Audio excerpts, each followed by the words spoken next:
नमस्कार, मी समीक्षा देशमुख. कोकणचे वैभव असलेल्या सागर डिजिटलच्या बातमीपत्रात आपले सर्वांचे स्वागत. पाहूया आजच्या ठळक घडामोडी. मुंबईसह उपनगरात मध्यरात्रीपासून पावसाची जोरदार हजेरी. सखल भागात पाणी भरल्याने वाहतुकीची कोंडी. ICC T20 विश्वचषकात तब्बल 17 वर्षांनी T20च्या कपवर नाव नोंदवण्याची संधी भारताकडे. संपूर्ण देशाचे लक्ष भारतीय टीमवर. आळंदीमधून आज संत ज्ञानेश्वर महाराजांच्या पालखीचे पंढरपूरकडे प्रस्थान. मध्य रेल्वेच्या मेगा ब्लॉकमुळे प्रवाशांचे हाल. कर्जत मार्गावरच्या गाड्या रद्द. माळशेज घाटातील काचेच्या विहिंग गॅलरीला अर्थसंकल्पात मंजुरी. आता पाहूया आजच्या सविस्तर बातम्या. ICC T20 विश्वचषकामध्ये आज होणाऱ्या अंतिम सामन्याकडे संपूर्ण देशाचे लक्ष लागले आहे. T20 मध्ये अंतिम सामन्यासाठी तिसऱ्यांदा खेळणाऱ्या भारतासमोर पहिल्यांदा अंतिम सामन्यापर्यंत पोहोचलेल्या दक्षिण आफ्रिकेचे आव्हान आहे. तसेच तब्बल 17 वर्षांनी T20च्या कपवर नाव नोंदवण्याची संधी भारतीय टीमकडे असल्यामुळे सामन्यात नक्की कोणाच्या बाजूने पारडे फिरणार यासाठी उत्कंठा वाढली आहे.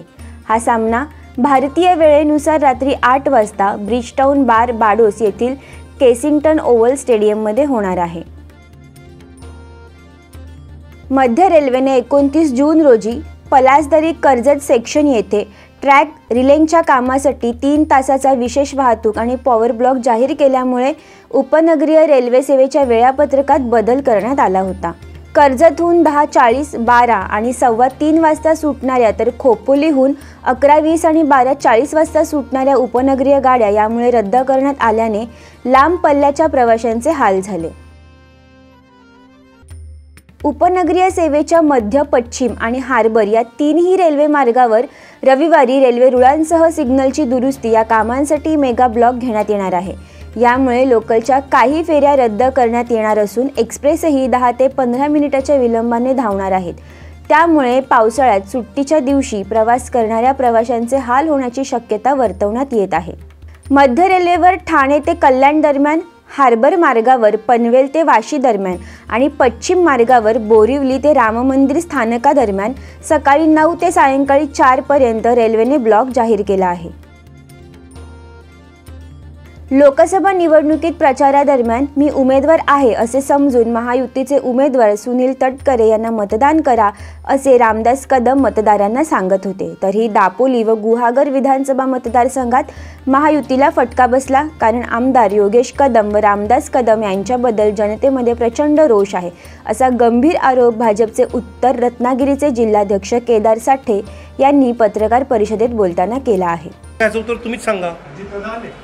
नाही, ही कटुता वैयक्तिक नाही. कसं आलंय, सन्माननीय त्यांची ती राजकीय भूमिका पूर्ण भारतीय जनता पार्टीच्या बाबतीत होती आणि रामदासभाईंची जी भूमिका आहे ही दापोली विधानसभेपुरतीच आहे. खरं तर मी आत्ता जे काही भाई बोलताय हे फक्त एका विधानसभेपुरतंच बोलतात त्यांच्या मुलग्याच्या.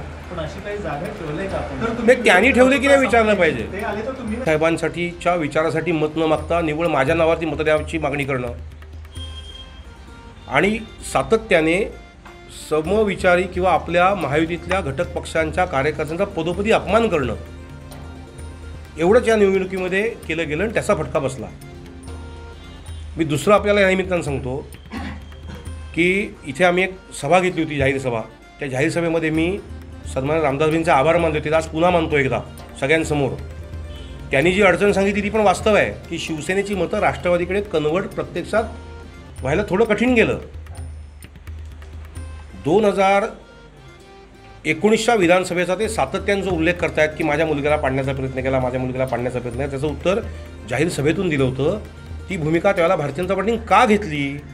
अशाच पद्धतीच्या दुराग्रही भूमिकेमुळे फक्त मी, माझे कुटुंब आणि मी आणि शिवसेना आपल्याकडे कोणी काही बोलायचं नाही, विकास कामं आणायची नाहीत, सातत्याने सगळ्यांना दडपण्याचा प्रयत्न करायचा. त्याचा उद्रेक 2019च्या निवडणुकीत झाला. पण त्याही वेळेला भारतीय जनता पार्टीची 50% जास्त मतं युती प्रेमामुळे, कारण युती ही 90 सालपासून युती आहे, ही शिवसेनेला पडली. पण त्यावेळेला आम्ही चूक केली ह्या उमेदवाराला मतदान करून, असं भारतीय जनता पार्टीचे खूप जुने जाणते कार्यकर्ते आम्हाला नंतर सांगतात की तुम्ही जी विरोधी भूमिका घेतली होती ती योग्य होती. दापोलीतील जालगाव व ब्राह्मणवाडी या गावात विजेच्या समस्या दिवसेंदिवस वाढत चालल्या असून याबाबत महावितरणचे अधिकारी केवळ आश्वासन देत असल्याने जालगाव ग्रामपंचायतीचे उपसरपंच चव्हाण व तंटामुक्त समिती अध्यक्ष बापू लिंगावळे यांच्या नेतृत्वाखाली ग्रामपंचायत सदस्य व प्रमुख ग्रामस्थांनी महावितरणच्या दापोली येथील कार्यालयात ठिय्या आंदोलन केले। यावर महावितरण अधिकाऱ्यांनी एका महिन्यात जालगावच्या समस्या सुटतील असे आश्वासन दिले असल्यामुळे आंदोलनाला स्थगित देण्यात आली आहे। ठाणे जिल्ह्यातील ऐतिहासिक वारसा लाभलेल्या मुरबाड विधानसभा मतदारसंघातील माळशेज घाटात मोठ्या संख्येने येणाऱ्या पर्यटकांसाठी पर्वणी ठरणारी काचेची व्हिविंग गॅलरी प्रकल्पाला अर्थसंकल्पात मंजुरी मिळाली आहे। त्यामुळे माळशेज घाटात काचेचा स्कायवॉक उभारण्यासाठी आता चालना मिळणार असून त्यामुळे मुरबाड तालुका पर्यटकांसाठी पर्वणी ठरणार आहे। राज्यात पर्यटनाला चालना देण्यासाठी माळशेज घाटात काचेचा व्हिविंग गॅलरीचा प्रकल्प फायदेशीर ठरणार आहे। भारतातील हा पहिला प्रकल्प असेल, त्यामुळे मोठ्या संख्येने पर्यटक माळशेज घाटाकडे आकर्षित होऊन स्थानिकांना रोजगाराच्या संधी प्राप्त होणार आहेत। मुख्यमंत्री एकनाथ शिंदे यांच्या निर्देशनानुसार आणि महापालिका आयुक्त सौरभ राव यांच्या मार्गदर्शनाखाली ठाणे महापालिका क्षेत्रात सलग तिसऱ्या दिवशी अनधिकृत पब, बार, हुक्का पार्लरवर कारवाई करण्यात आली। यावेळी मोगरपाडा आणि नागला बंदर येथील बेकायदेशीर हुक्का पार्लर निष्कासित करण्यात आले। या होत्या सागर डिजिटलच्या बातम्या। या बातम्यांसंदर्भात आपल्या सूचना आणि प्रतिक्रियांचे आम्ही नक्कीच स्वागत करू। पुन्हा लवकरच भेटू नव्या बातम्यांसह। तोपर्यंत धन्यवाद। सागर डिजिटलच्या यूट्यूब चॅनेलला लाईक करा, शेअर करा, सबस्क्राईब करा आणि अशाच ताज्या घडामोडी नियमित पाहण्यासाठी बेल आयकॉनला प्रेस करा।